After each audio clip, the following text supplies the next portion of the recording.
नमस्कार दोस्तों, मैं हूं ब्रिज कुमार। एक बहुत बड़ी खबर आ रही है इंडिया से। जी हां, इलेक्शंस का दौर शुरू हो चुका है।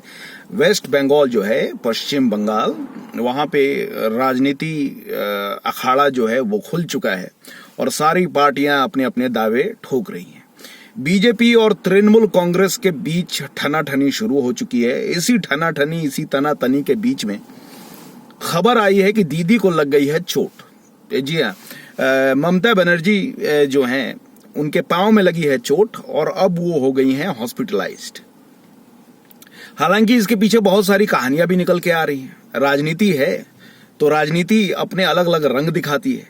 ममता बनर्जी को चोट लगी तो दीदी ने हॉस्पिटल से ही वीडियो बना करके लोगों को कहा कि चोट मुझे बहुत जोर से लगी है और बहुत ही खतरनाक चोट लगी है, लेकिन इसके बावजूद मैं व्हील चेयर पे इलेक्शन का प्रचार करूंगी, लेकिन मैं आऊंगी, आप लोगों के बीच में आऊंगी। यहां पर ममता बनर्जी ने अपनी बात कही।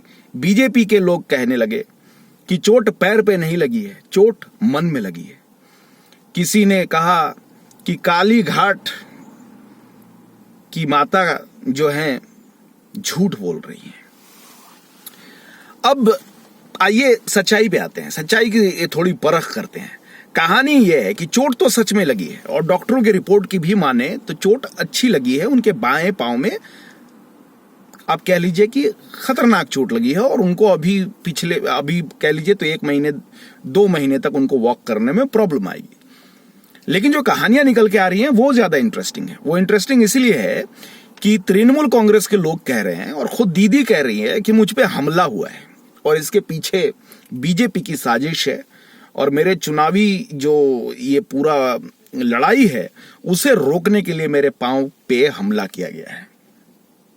बीजेपी के लोग कहते हैं कि नहीं, यह हादसा है और तृणमूल कांग्रेस ने जांच की मांग की है, तो वहीं बीजेपी के जो कार्यकर्ता हैं वो भी कहते हैं कि जांच की मांग हो।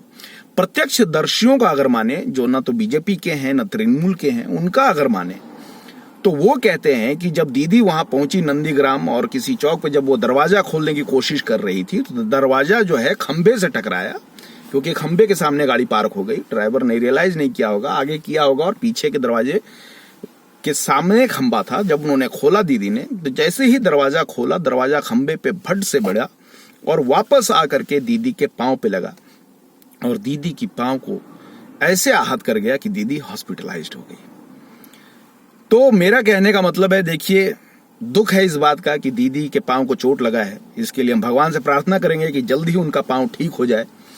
लेकिन साथ ही साथ दीदी को कहेंगे कि दीदी, राजनीति के लिए कम से कम झूठ मत बोलो। और ये तो समझो ना, अगर आप पे हमला हुआ होता तो आपके तो बॉडीगार्ड्स थे, आपके सुरक्षा कर्मी थे।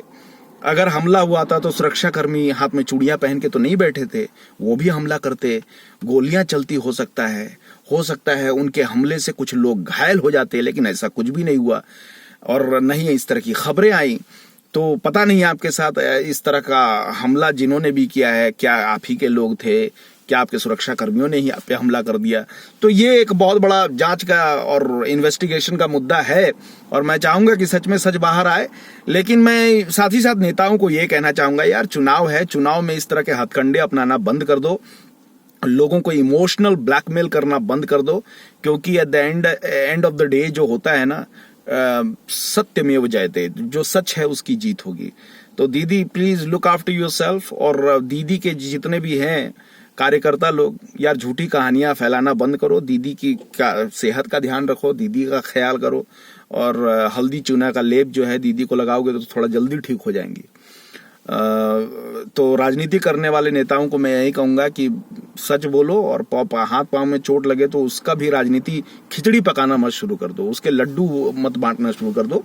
तो बस इतना ही कहना था। बाकी आप लोग अपना ध्यान रखिए और दीदी जल्दी बाहर आएंगी। जो दीदी को चाहने वाले लोग हैं उनको मैं कहना चाहूंगा कि दीदी जल्दी बाहर आएंगी और फिर से आप लोगों के साथ जुड़ेंगी। और इस वीडियो का मकसद ये नहीं है कि मैं किसी एक पार्टी के लिए बात कर रहा हूँ, हाँ, लेकिन सच की बात कर रहा हूँ। सच की बात होनी चाहिए और सच ही जीतेगा। तो बहुत बहुत शुक्रिया, अपना ध्यान रखिए।